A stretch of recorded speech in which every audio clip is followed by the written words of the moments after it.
اس وقت میں جو یہودی تھے وہ کیا کر رہے تھے؟ بے صبری سے انتظار کر رہے تھے کہ نبی آخر الزمان تشریف لانے والے، کیونکہ قرآن سے پہلے جتنی آسمانی کتابیں گزری ہیں ان سب میں پیارے نبی کا ذکر ہوا ہے، ان سب میں پیارے نبی کا ذکر ہوا ہے۔ تو جو عالم یا عالمہ ہوتی تھی یہودیوں کی، تو وہ کیا تھی؟ وہ پہچان جاتی تھی، دیکھ کر وہ پہچان جاتی تھی کہ یہ انہیں سارے آثار جو ہوتے تھے وہ دکھ جاتے تھے۔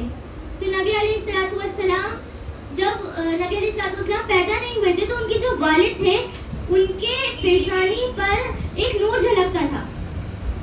وہ کیسا نور تھا کہ یہ حضور کے والد ہیں، نبی آخر الزمان کے والد ہیں، اس لیے ان کے پیشانی پر کیا تھا؟ ایک نور جھلکتا تھا۔ تو جب وہ حضور صلی اللہ علیہ وسلم کی پیدائش نہیں ہوئی تھی تو حضرت عبد المطلب نے کیا کرا؟ انکار کر دیا حضرت عبداللہ سے ان کا نکاح کرانے کے لیے۔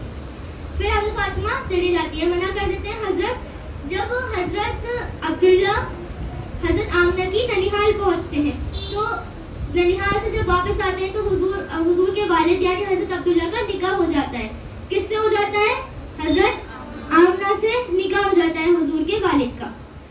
اب کیا تھا؟ اب وہ پھر ملتی ہے، حضرت جو یہودیوں کی عالمہ تھی وہ پھر راستے میں ملتی ہے۔ تو حضرت پھر عبد المطلب کہتے ہیں کیا ہوا؟ اب تمہیں وہ چاہت نہیں ہو رہی جو تمہیں پہلے ہو رہی تھی ان سے شادی کرنے کی؟ تو بولے نہیں، اب ان کا نکاح ہو چکا ہے، کیونکہ ان کی پیشانی سے جو نور تھا وہ کہیں اور ٹرانسفر ہو چکا ہے، وہ منتقل ہو چکا ہے، اب وہ نور ان کے اوپر نظر نہیں آتا۔ تو انہیں کیا تھا؟ انہیں نبی آخر الزمان کی والدہ بننا تھا، اس لیے ان کو اتنی خواہش تھی۔ انہیں حضرت عبداللہ سے کوئی خواہش نہیں تھی، بلکہ انہیں کیا تھا؟ نبی آخر الزمان کی والدہ بننا تھا۔ اس وجہ سے وہ چاہتی تھی کہ میرا عبداللہ سے نکاح ہو جائے۔ تو اتنی بے صبری سے نبی علیہ الصلوۃ والسلام کا انتظار ہو رہا تھا پوری دنیا میں کہ حضور تشریف لائیں گے، نبی آخر الزمان تشریف لائیں گے، کتنی بے صبری سے ان کا انتظار ہو رہا تھا۔ اب حضور کی پیدائش کا وقت کیا تھا؟ حضور کی پیدائش کب ہوئی تھی؟ صبح کے نماز کے وقت، یعنی صبح صادق کے بعد ہوئی تھی حضور کی پیدائش، اور سورج نکلنے سے پہلے، جو بہت پیارا موسم ہوتا ہے، نہ تو سورج نکلا ہوتا ہے اور نہ اندھیرا ہو رہا ہوتا ہے، بالکل جو بیچ کا وقت ہوتا ہے، اس وقت پیارے نبی کی پیدائش ہوئی تھی۔ پیارے نبی کی پیدائش کی کیا تاریخ تھی؟ 12 ربیع الاول بھی ہے۔ اس کی ہمارے جو مورخین ہیں ان سے ہمیں اپنی تاریخ سے بہت ساری ڈیٹ ملتی ہیں۔ مشہور سب سے زیادہ کون سی ہے؟ 9 ربیع الاول۔ کون سی ہے؟ 9 ربیع الاول۔ 9 ربیع الاول بھی مشہور ہے، اور 12 بھی مشہور ہے، اور 8 اور 3۔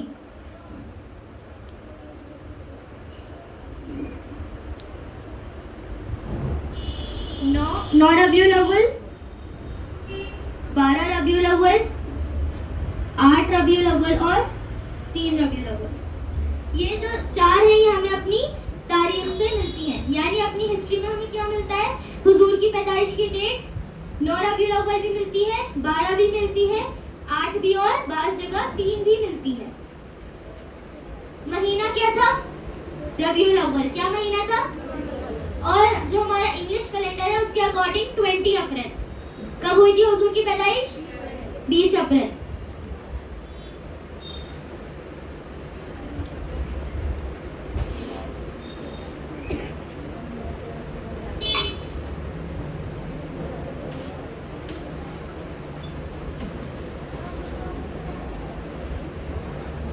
ٹھیک ہے، حضور کی پیدائش کا معلوم ہو گیا آپ کو؟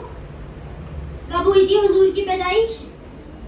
20 اپریل۔ اور عیسوی کیا تھی؟ 571، 571۔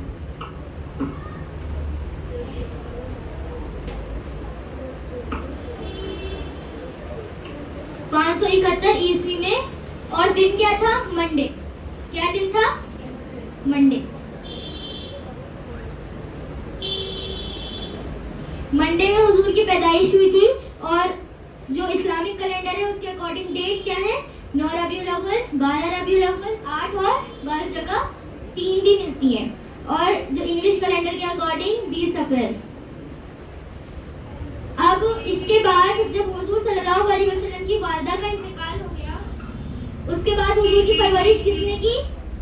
حضور کے دادا نے. 2 سال حضور کے دادا نے بھی حضور کی پرورش کی. 2 سال حضور کے دادا نے حضور کی پرورش کی. پھر جب حضور کی عمر تقریباً 8 سال تھی, 8 سال 2 ماہ 10 دن, تو حضرت عبد المطلب بھی 140 سال کی عمر میں وفات پا گئے تھے. کتنی عمر تھی حضور کے دادا کی؟ 140, جب حضور کے دادا کا انتقال ہوا تھا. اور حضور کی کتنی تھی؟ 8 سال 2 ماہ 10 دن. تو جب حضور کے دادا کا بھی انتقال ہو گیا 2 سال بعد, پھر حضور کی کفالت کس نے کی؟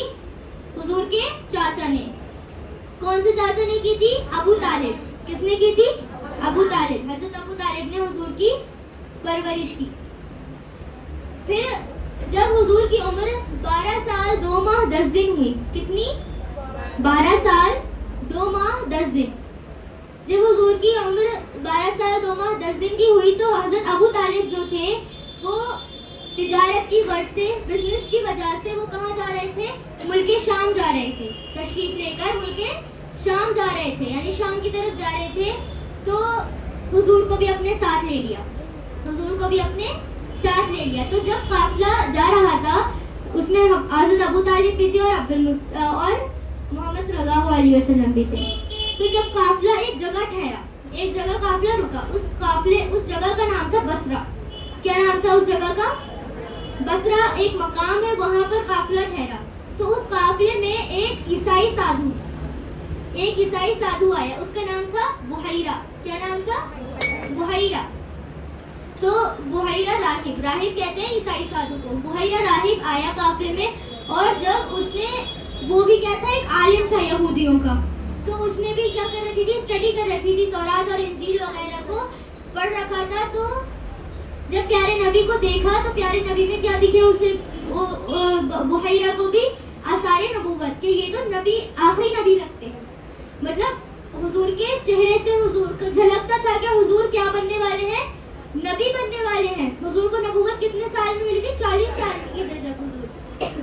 تو اس وقت حضور کی عمر 12 سال. تو جو بحیرہ راہب ہے اس نے ابو طالب سے کہا کہ تمہارا بھتیجا وہ بھتیجا ہے جو کیا بننے والا ہے؟ پورے جہاں کے لیے رحمت بننے والا ہے, اور جس کا دین ایسا ہوگا تو سارے دین کو ریجیکٹ کر دے گا, صرف اسی کا ہی دین پوری دنیا میں چلے گا. تو پھر پیارے نبی صلی اللہ علیہ وسلم, جب ابو طالب کو یہ پتا چلا کہ اچھا, اور پھر بحیرہ راہب جو تھے انہوں نے کہا کہ اس کو شام مت لے کر جاؤ, کیونکہ شام کے یہودی خطرہ ہے کہ اس کو شہید کر ڈالے. نعوذ باللہ, خطرہ ہے کہ جو تمہارا بھتیجا ہے اس کو شام کے کفار شہید کر ڈالیں. تو کیا ہوا؟ پھر حضور کو واپس بھیج دیا گیا. حضور واپس کہاں تشریف لے گئے؟ مکہ. کہاں تشریف لے گئے واپس؟ مکہ تشریف لے گئے واپس. پھر اس کے بعد دوسرا سفر کب ہوا تھا؟ دوسرا سفر ہوا تھا حضور, دوسرا سفر بھی شام کا ہوا تھا. 2 سفر ہوئے تھے. پہلا سفر بھی شام کا ہوا تھا اور دوسرا سفر بھی شام کا ہوا تھا. دوسرا سفر جب ہوا تھا جب حضرت خدیجہ نے اپنے تجارت کا مینیجر بنا کر بھیجا تھا, اپنے بزنس کا مینیجر بنا کر بھیجا تھا. کس کو؟ حضور صلی اللہ علیہ وسلم کو. پھر حضور صلی اللہ علیہ وسلم جب دوسری مرتبہ شام گئے تو کس کے ساتھ گئے تھے؟ میسرہ. میسرہ کون تھے؟ حضرت خدیجہ کے غلام.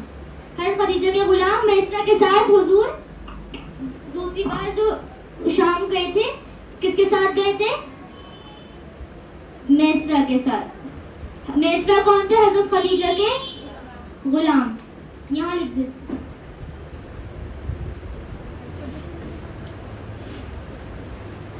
میسرہ کون تھے؟ حضرت خدیجہ کے غلام تھے.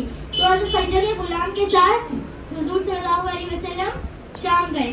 تو حضور صلی اللہ علیہ وسلم جب شام پہنچے تو ایک جگہ ٹھہر گئے, ایک درخت کے نیچے ٹھہر گئے آرام کرنے کے لیے. تو جیسے بحیرہ راہب نے حضور کو نبوت کی بشارت دی تھی, اسی طریقے سے ایک اور راہب آتا ہے, اس کا نام کیا تھا؟ نستورہ.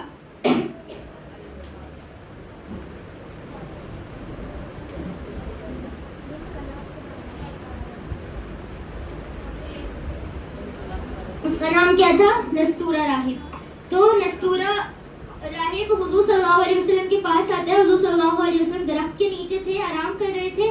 تو جب وہ آتا ہے تو وہ یہ کہتا ہے کہ آپ نبی بننے والے ہیں, یعنی آپ نبی آخر الزمان ہوں گے. تو وہ اس کی وجہ پیارے نبی کو یہ بتائی اس نے, نستورہ راہب نے, کیونکہ اس درخت کے نیچے آج تک نبی ہی ٹھہرے ہیں. اس درخت کے نیچے آج تک, یعنی کہ اس درخت کے نیچے کوئی اور آرام کرنے کے لیے نہیں رکتا. جتنا بھی ہم نے دیکھا ہے اس درخت کے نیچے, جب دیکھا ہے, کس کو دیکھا ہے؟ نبیوں کو دیکھا ہے. تو اس سے پتا چلتا ہے کہ آپ بھی آخری نبی ہوں گے. تو یہاں پر جتنی بار حضور نے 2 بار نبوت سے پہلے سفر کیا, دونوں بار میں حضور کو کیا سنائی گئی؟ نبوت کی بشارت دی گئی, خوشخبری سنائی گئی. چلیے یہاں تک آپ کو سب کلیئر ہو گیا؟ ٹھیک ہے. پھر اس کے بعد یہ ہم یہاں پر روک دیتے ہیں. اب ہم آپ کو حضور کی بیٹیوں کے نام بتاتے ہیں. حضور کے بیٹے کتنے تھے اور حضور کی بیٹیوں کے نکاح کس کس سے ہوئے اور ان سے کتنی اولادیں ہوئیں, کس سے نسل چڑھی. یہ ساری چیزیں ہمارے لیے جاننا بہت ضروری ہے, کیونکہ قیامت کے دن پیارے نبی جب ہم سے کہیں کہ بتاؤ تم میری زندگی کے بارے میں کتنا پتا ہے, تو ہم امتی ہونے کا ثبوت دو اپنے, تو ہم کیا بتائیں گے؟ یہی بتائیں گے. جب ہمیں پتا ہوگا تو ہم بتائیں گے ہاں نبی ہمیں پتا ہے ہم آپ کے وہ امتی ہیں جسے آپ کی بیٹیوں کا نام معلوم ہے, ہمیں پتا ہے آپ کی 4 بیٹیاں تھیں, تو ہم بتائیں گے اور پیارے نبی خوش ہوتے جائیں گے. تو اس لیے ہمارے لیے جاننا بہت ضروری ہے. چلیے سب سے پہلے ہم حضور کی بیٹیوں کے نام جانتے ہیں. رب کرتے ہیں وہاں سے سب.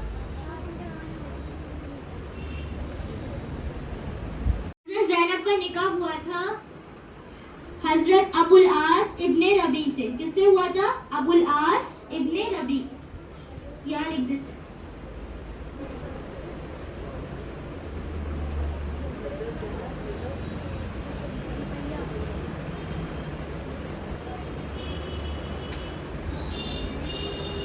کس سے ہوا تھا؟ ابو العاص ابن ربی سے. ان کی کتنی اولادیں ہوئی تھی؟ 2. ایک لڑکا اور ایک لڑکی. لڑکے کا نام تھا علی اور لڑکی کا نام تھا امامہ. کتنی اولاد ہوئی تھی حضرت زینب کی؟ 2. ایک لڑکا اور ایک, لڑکے کا نام علی اور لڑکی کا نام امامہ. علی جو تھے ان کی لڑکپن میں ہی وفات ہو گئی تھی. لڑکپن میں ہی وفات ہو گئی تھی, یعنی بڑے نہیں ہوئے تھے. لیکن جو امامہ تھی وہ بڑی ہوتی ہے. اور جب حضرت فاطمہ کا نکاح ہوتا ہے حضرت علی سے, تو جب حضرت فاطمہ کی بھی وفات ہو جاتی ہے تو حضرت علی کا نکاح کس سے ہوتا ہے؟ امامہ سے. کس سے ہوتا ہے حضرت علی کا نکاح؟ حضرت امامہ یہ جو ہے وہ حضرت علی کی کون ہوئی؟ بھانجی. حضرت علی کون؟ خالو. تو خالو سے جو ہے حضرت امامہ کا نکاح ہوتا ہے. جب حضرت فاطمہ کا انتقال ہو جاتا ہے تو امامہ کا نکاح کس سے ہوتا ہے؟ حضرت علی سے, یعنی خالو سے. ٹھیک ہے. اب حضرت رقیہ اور حضرت ام کلثوم ان کے نکاح ایک ہی سے ہوئے تھے. کس سے ہوئے تھے؟ حضرت عثمان رضی اللہ تعالیٰ عنہ سے. اس لیے حضرت عثمان جو ہے ان کا لقب ذی النورین ہے. کیا ہے ان کا لقب؟ ذی النورین.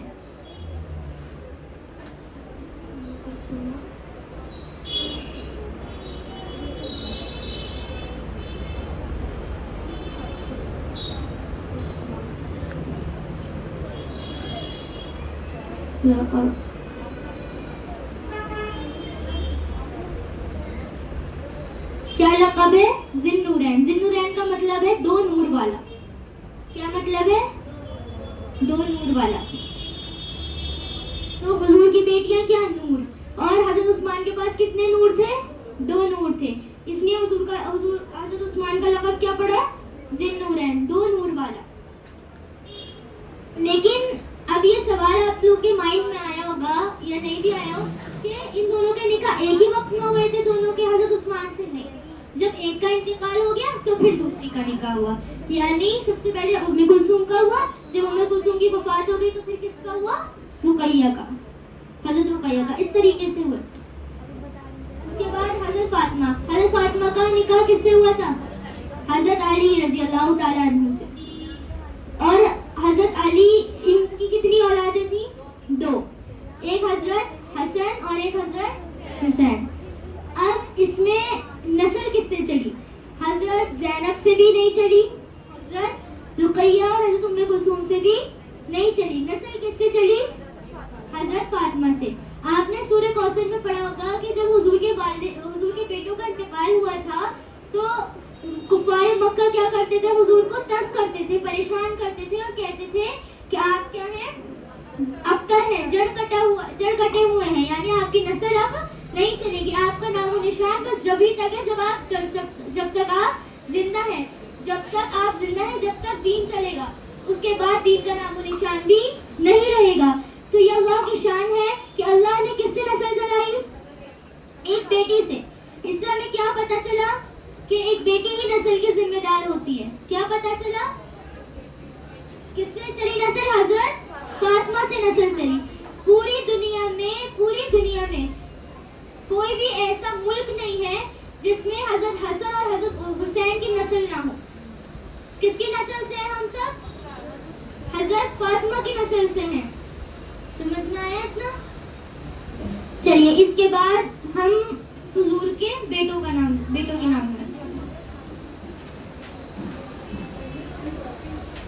نوٹ کر لیا کیا آپ لوگوں نے؟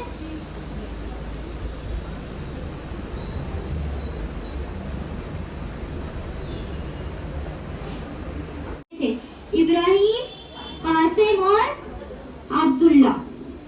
تو حضرت عبداللہ جو ہے انہیں طاہر بھی کہا جاتا ہے. حضرت عبداللہ کو ان کا نام طاہر بھی ہے, طاہر بھی انہیں کہا جاتا ہے. حضرت عبداللہ کو طاہر بھی کہا جاتا ہے. یہ جو تینوں بیٹے تھے, ان تینوں بیٹوں کی ہی لڑکپن میں ہی وفات ہو گئی تھی, یعنی حضور کے بیٹے بچپن میں ہی دنیا سے رخصت ہو گئے تھے. یہ حضور کے جو بیٹے ہیں وہ بڑے نئے ہوئے تھے, اس لیے ہی تو کفار مکہ تانا دیا کرتے تھے حضور کو, کیونکہ حضور کے بیٹوں کی بچپن میں ہی وفات ہو گئی تھی. اور یہ جتنی بھی اولادیں حضور کی ہیں, حضور کی بیٹیاں, حضور کے بیٹے, یہ سب کس سے ہیں؟ حضرت خدیجہ سے. کس سے ہیں؟ حضرت خدیجہ رضی اللہ تعالیٰ عنہ سے ہیں. اور جتنی بھی بیویاں ہیں ان سے نہیں ہیں. ٹھیک ہے, کس سے ہیں یہ ساری اولادیں؟ حضرت خدیجہ رضی اللہ تعالیٰ عنہ سے. اس میں بس ایک جو ہے حضرت ابراہیم, یہ کس سے ہے؟ ماریہ قبطیہ. ماریہ قبطیہ کون تھی؟ حضور کی باندی تھی.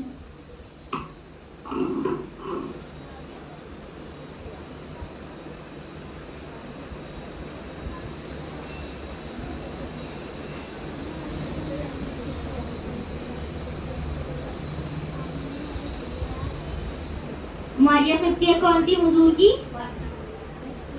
باندی. ٹھیک ہے,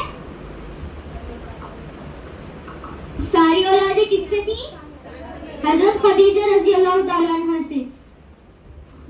اور ابراہیم رضی اللہ تعالیٰ عنہ کس سے تھے؟ ماریہ قبطیہ سے, جو کون تھی؟ حضور کی باندی تھی.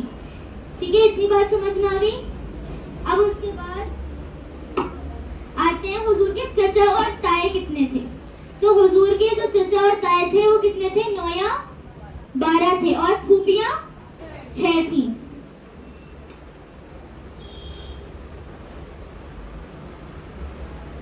حضور کی بیویاں, حضور کی کتنی بیویاں تھی؟ 11. کتنی بیویاں تھی؟ 11 بیویاں تھی. اور جو حضور کی ازواج مطہرات ہیں, جو حضور کی بیویاں ہیں, وہ ہماری کون ہیں؟ مائیں ہیں. کون ہے ہماری؟ انہیں کیا کہا جاتا ہے؟ امہات المؤمنین. کیا کہا جاتا ہے؟ یعنی امت مسلمہ کی مائیں. تو ہماری مائیں جو ہے وہ کیا ہوتی ہیں؟ ہماری آئیڈیل ہوتی ہیں, انہیں کو دیکھ کر تو ہم سیکھتے ہیں, ہے نا. تو اسی طریقے سے جو ہماری امہات المؤمنین ہیں, ہمیں انہیں فالو کرنا چاہیے, ہمیں ان سے سیکھنا چاہیے. ان کی جو پوری زندگی تھی, ہمیں اس پوری زندگی کو سیکھنا چاہیے. ان کی زندگی کو کیا بنانا چاہیے؟ اپنا آئیڈیل بنانا چاہیے. چلیے ہم ایک ایک کر کے ان کے نام جانتے ہیں.